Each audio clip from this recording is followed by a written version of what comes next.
Pulse Chain, Pulse X and Hex. 3 projects, 1 founder and ginormous hype. But why is all that? First off, Hex launched on the Ethereum network on December 2, 2019, and it is an ERC20 token designed to replace the certificate of deposit and be a store of value. If you've been in the crypto space for a while, you probably know what is Ethereum and how expensive Ethereum gas prices are. The transaction fees to send, stake and unstake Hex and other ERC20s were incredibly expensive a few months ago, when the price of Ethereum was around $4,000. The entire market was on the rise and the transaction costs on the Ethereum network were sometimes as much as $500 to end a Hex stake. It was also normal to have to pay $50 to send it to a different address. Then the Hex founder Richard Hart thought to himself, let me make a better version of Ethereum.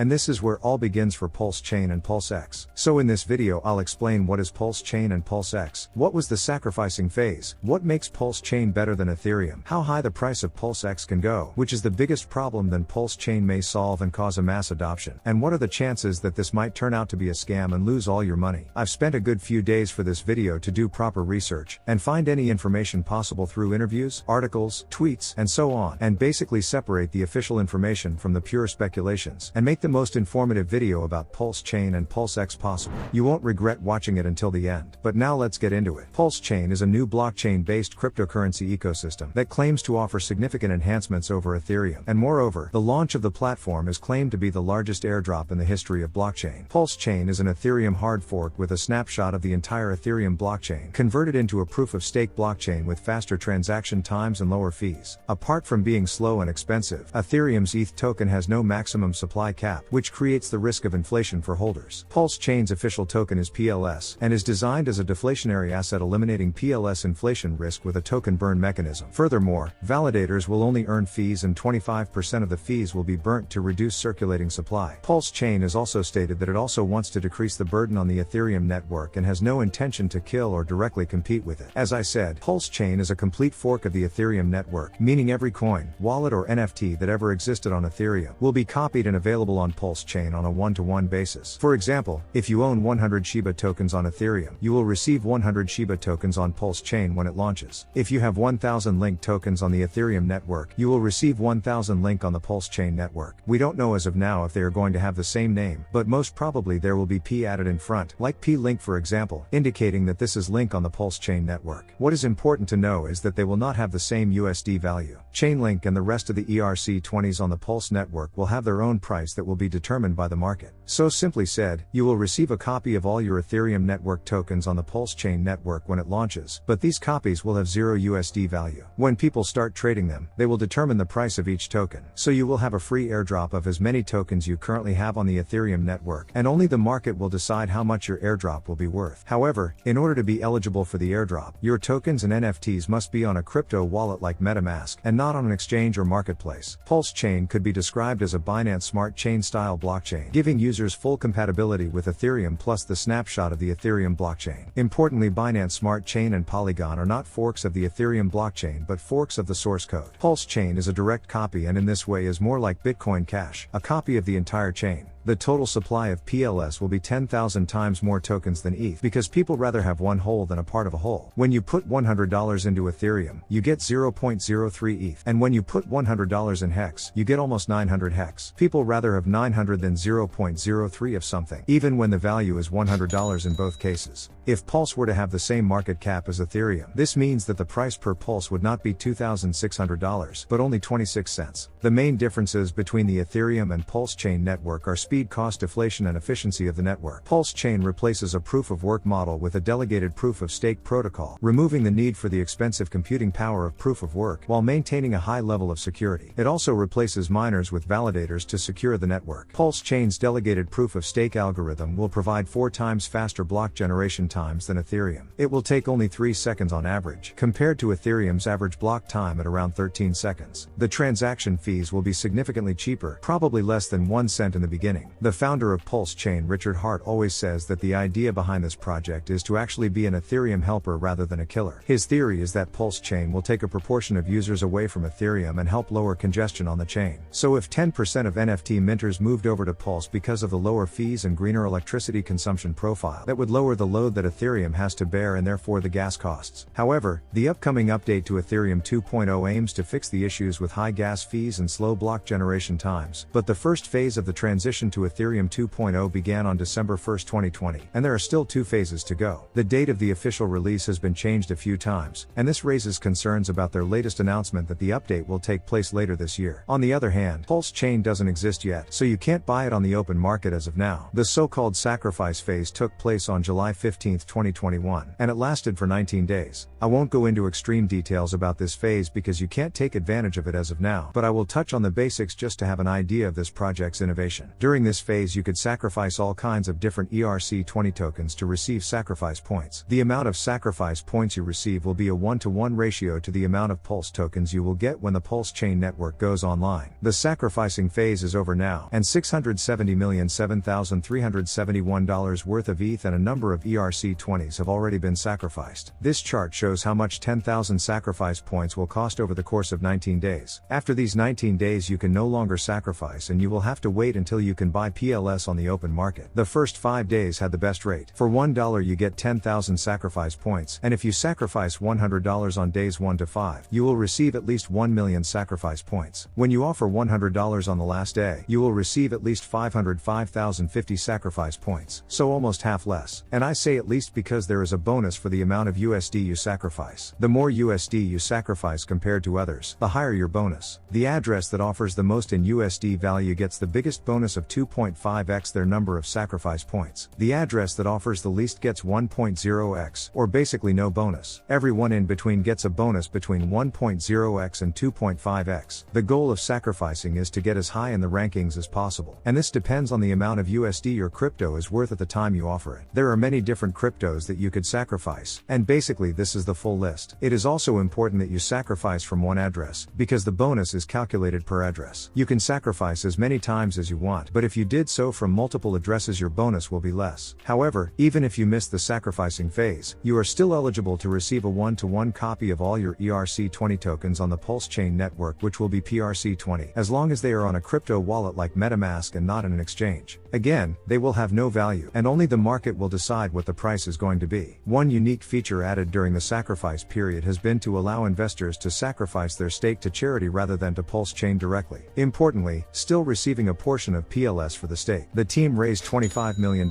for Sense Medical Research in just 6 days, and sacrifices to Sense during the sacrifice phase earned 25% fewer points compared to sacrifices at Pulse.info. Alright, I think I covered pretty much everything about Pulse Chain, and before we see what is PulseX, comment down below if you still have any questions, and I'll do my best to answer them all. But now let's find out what is actually PulseX. Simply said, PulseX stands for Pulse Chain Exchange. It is a Uniswap fork, and its token is called PLSX. Just to make it clear, PLS is the native token of Pulse Chain, which is the blockchain, the same way the native token of Ethereum blockchain is ETH, and PLSX is the token for PulseX, which is the decentralized exchange built on the Pulse Chain network. So PulseX will be the most liquid AMM on Pulse Chain, and essentially, AMM stands for Automated Market Makers, and they allow digital assets to be traded automatically by using a smart contract and liquidity pools, instead of a traditional market of buyers and sellers. So basically when you go on a centralized exchange and you want to buy a token for a specific price, there should be a person on the other side that wants to sell it for the same price. With AMMs, people put their tokens on a liquidity pool via smart contract, so when you want to buy the token the liquidity is always there. As I said, PulseX is a decentralized exchange and enables users to exchange PRC20s on Pulse Chain, functioning similar to PancakeSwap or Uniswap on Ethereum. PRC20s function just like ERC20s except they reside on the Pulse Chain. Rewards are given to liquidity pool providers from fees charged for performing exchanges. To provide liquidity to a DEX, you need to deposit 2 different cryptocurrencies called a liquidity pair. Every time people swap between both of them you get a small fee as a reward. With Pulse Chain's free airdrop of all ERC20s as PRC20s, holders can put both into PulseX's liquidity pool to earn yield. PulseX is the first DEX ever in crypto history where people got half of their liquidity position for free. PulseX will have a 0.29% fee that users pay on every swap. 76% of all trading fees could be distributed to liquidity providers as a reward for providing liquidity, and 76% of 0.29 is 0.22%. 21% of 0.29 is 0.06%, and it could be used to buy and burn PLSX, reducing its supply over time. 0.01% of a trade's value goes to anonymous address that most likely would be Richard Hart's wallet. Again, the token hasn't been launched yet, set. And there was a sacrificing phase as well, that was acting like a pre-sale event. This phase had exactly the same terms and conditions as the Pulse Chain's sacrificing phase, with the only difference that lasted about 2 months. If you missed it but you want to buy this token, you have to wait for the token's launch and buy it on the open market. But if you participated in the sacrificing phase, when the Pulse Chain's mainnet goes live you'll get airdropped PLSX. However, the same way the ERC20 tokens that you will receive on the new Pulse Chain network as a PRC20 tokens will have no value. The same way PLSX will be worth nothing. You won't have to pay any taxes on that airdrop because the value will be zero. And even though price discovery will happen very fast after the airdrop, nobody knows what the price of PLSX after the first trade will be. When Uniswap came out, it was a game changer for swapping tokens on Ethereum. The only problem is that the Ethereum gas fees keep rising. And basically this is how the idea of Pulse Chain was born. But the question then became, what are the current decentralized exchanges going to do? If they don't create a front end for Pulse Chain and become great on Pulse Chain as they are on Ethereum, that will be an issue. So instead of waiting around to see what the existing AMMs are going to do, Richard Hart decided to create his own DEX called PulseX. For liquidity aggregation, the PulseX bot harvests all copies of ERC20s on the Pulse Chain from all major liquidity providers such as Uniswap and adds them to the liquidity of PulseX. With this, PulseX will have the largest liquidity of all exchanges on the Pulse Chain. There will be no inflation due to the buy and burn mechanism, which means there will never be more PLSX than on day one. The total amount sacrificed is $974,233,582, and the total supply will be 170 trillion PLSX. As you can see, the most amount sacrificed is from the Hex token, which represents more than 50% of the total amount sacrificed. The next one is Ethereum with almost $250 million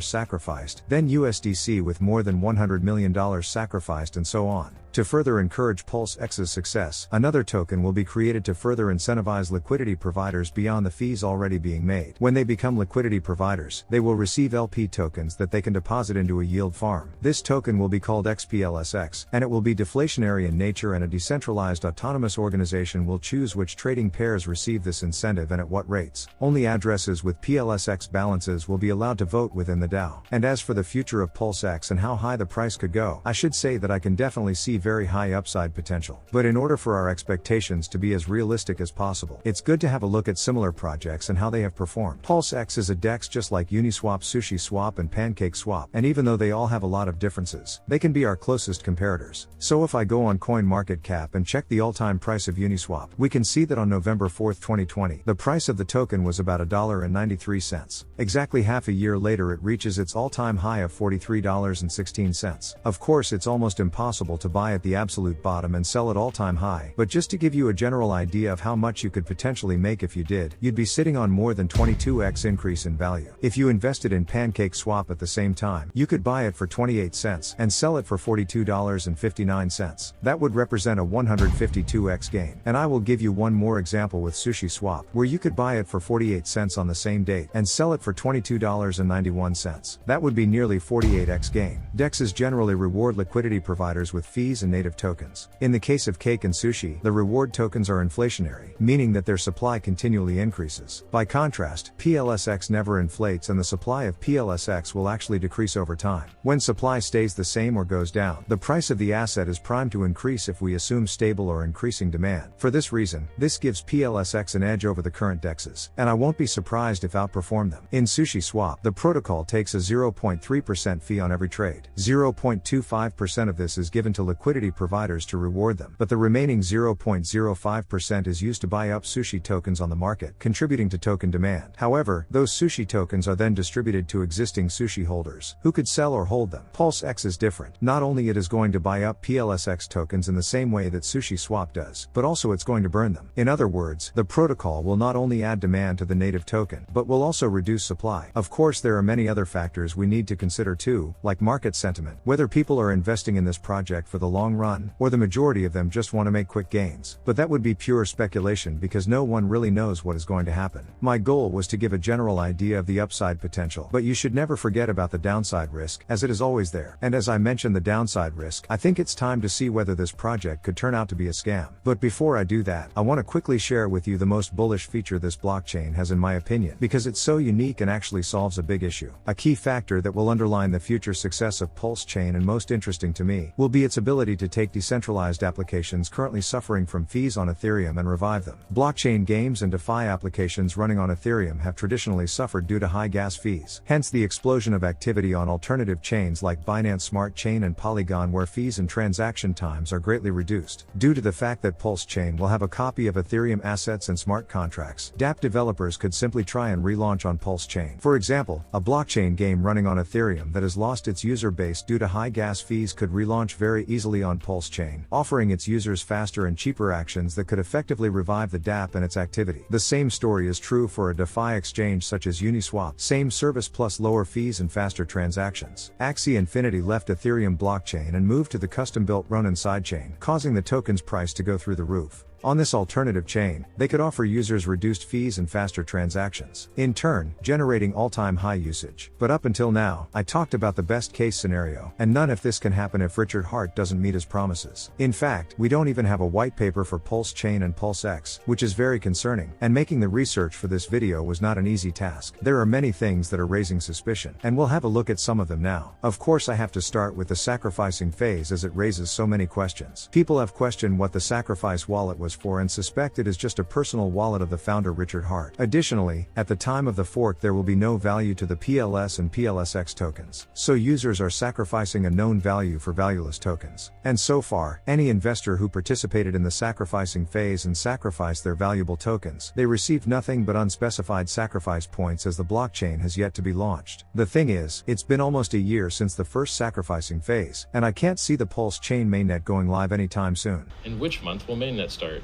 When it's ready, bro. Also, it is an interesting decision the naming of this pre-launch phase as a sacrifice. I don't know how that makes you feel, but I definitely don't feel great naming it this way. Also, a relatively shady disclaimer concerning this sacrifice period is presented by Pulse Chain on its official website. This disclaimer is set forth below and it is up to you to determine the weight you wish to place upon it. Some of the things that caught my attention were, you are sacrificing to prove how strong you believe that blockchains are speech and speech is a protected human right. You must have no expectation of profit from the work of others. This sacrifice points are not meant to have any monetary value. Remember, you're not buying anything. The world is just noticing you are amongst a group of people that sacrifice to make a political statement. The only thing we know of set to be airdropped for free to this political group so far is Pulse Chain. Well, it just sounds strange and suspicious to me, and I feel like this because nothing is straightforward. As I said already, neither Pulse Chain nor Pulse X has an official white paper, so you can have all the details from an official source in one place. Details on the new forked chain do seem to be sparse, and the ones that are out there seem to be created by the community, as many of the hexicans, which is how hex proponents are called, are driving the Pulse Chain community sites. However, many of the community sites don't seem to have much more details than the heavy marketing that is shown on the Pulse site. So far, the Pulse Chain and Pulse X launches seem to be mirroring Hex's launch, as there was a similar donation event at the beginning of the Hex initial coin offering, where users could donate ETH to a wallet and receive Hex token. However, they could not swap back Hex for ETH with the same wallet, and again, there was the same suspicion that this wallet is Richard Heart's and he was able to keep the ETH and exchange a valueless newly minted token. The origin address was drained of all the ETH months later, and additionally, there were charges that Richard was taking ETH from the origin wallet and sending it back through the donation process. This would result in him minting Hex for himself and having the ETH land right back in his wallet. Basically, if you take 100 ETH from the donation wallet and send it back to a secondary wallet to donate it again, the end result is your secondary wallet getting airdropped Hex, while you still have all the ETH in the donation wallet. Despite all the questions raised, Hex has made a lot of people big money, and the coin is up tremendously since its launch. There was much skepticism around the Hex project when it launched, but it's safe to say it has withstood the test of time and come out looking like a rather good product. On the other hand, Pulse Chain and Pulse X could gain traction and become a successful side chain, and there are alternative chains right now that have massive market caps despite not even working, and ghost chains out there with a value despite being abandoned. If Pulse Chain can find support, this hard fork could create value for a lot of people. However, there seems to be a lot of questions that remain, and one of them is where the large amounts of money being sacrificed are going and why they are needed. There are still too many what-ifs hanging over Pulse Chain and Pulse X for a final call to be made whether pros outweigh the cons, but I made this video only for educational purposes anyway, and not to hype the project or make the viewers think that this might be a scam. That's why I started with explaining Pulse Chain and Pulse X completely, then which are their benefits and drawbacks, because there certainly are factors present that add weight to both sides of this debate. Nothing in this video is financial advice, and I'm just here sharing with you the information that I found, and hopefully being helpful. example. Let me know what you think in the comment section below, and also if you have any information that I didn't mention in this video, I'll be happy if you share it with everyone. If you think that I did a good job explaining Pulse Chain and Pulse X, please give a gentle tap on the like button, it will be very much appreciated. And of course you can subscribe to my channel if you want to see more videos like this one on your YouTube feed. And with that being said, I'll see you in the next video.